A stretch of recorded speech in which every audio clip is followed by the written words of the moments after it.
पश्चिम महाराष्ट्रातील रानभाजी महोत्सव नाणेघाट या ठिकाणी पार पडला।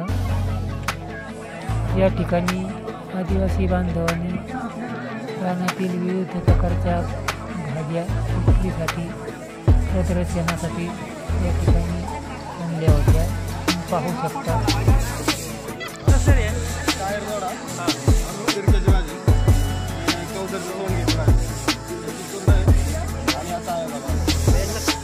कच्च्या भाज्या आहेत जास्त।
डायबिटीचा पाला त्याच्यापासून डायबिटीज शुगर जागेवर येते, साखर तुमची जागेवर येणार।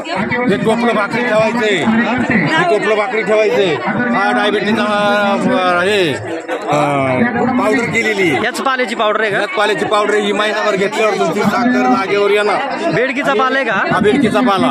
आणि हे रगत रोडा म्हणते त्याला। रगत रोडा डायरेक्ट माणसाचं थोडं मार लागलाय आपल्याला, कुठं रक्तस्राव वगैरे झालाय, तो चालू होतो। कुठं भेटतं ते? आपल्याकडे भेटतं, आमच्याकडे भेटतं कुठं घाटघरला। आम्हाला जर घ्यायचं असेल तर तुमचं नाव सांगा, मोबाईल नंबर सांगा। जर तुम्हाला ह्या दोन वस्तू पाहिजे असतील ना तर माझ्याकडे यायचं। सुरेश डाके, घाटघर तालुका, जिल्हा पुणे।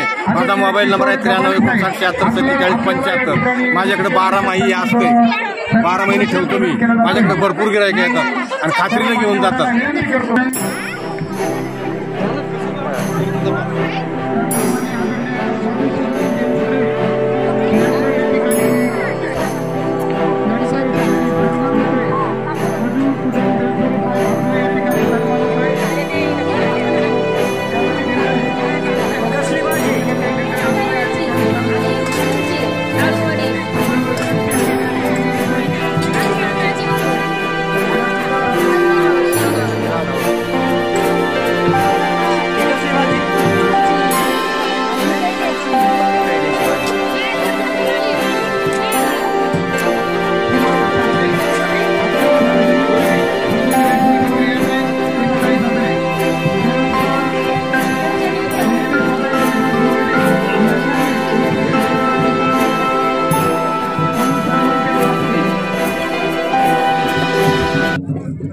आपण कुठून आलात आणि या रान भाजी महोत्सवाला आपलं कसं वाटतं इथं आल्यावर? आम्ही नारायणगाववरून आलोय। रान भाजी महोत्सव बघून आम्हाला मस्त वाटलं। कधी न बघितलेल्या भाज्या आम्हाला बघायला मिळाल्या। आपलं नाव काय? अक्षय काकडे। आपण काय सांगाल? सांगितले मॅडम, आपण काय सांगाल? कसं वाटतं हे आता तुम्ही?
खडकवाडीचे काही आमदार नाही.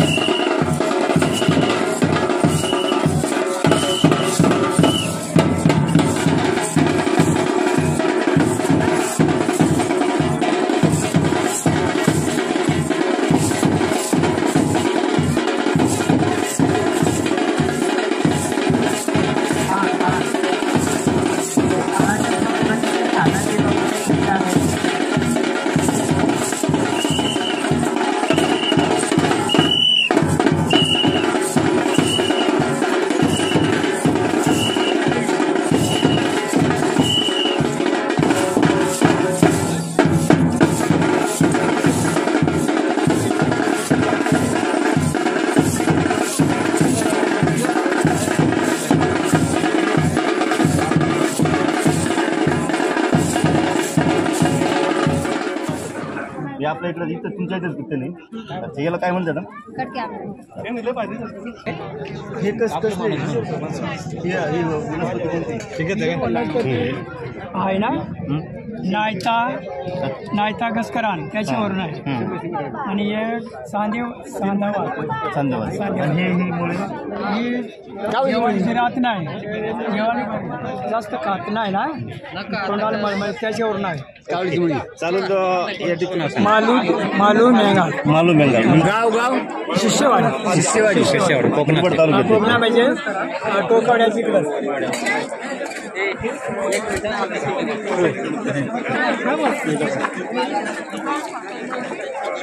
काय करंजे हे कुठं लागते ना वेलाला नाही म्हणजे जंगलात असते का कुठं खाली शेती विधी असते काय नाही आपलं लावलं ना घरी आपण एवढं लावतो कण लावलं ना अच्छा म्हणजे आपण त्याची शेती करू शकतो. त्याचे उपयोग सांगता येते का तुम्हाला? उपयोग हा पोट वगैरे साफ होतंय आणि परत पोटात केस बीस गेले तर केस बीस निघतो साफ होते. उपासर पण चालते. उपसरला पण चालते. हा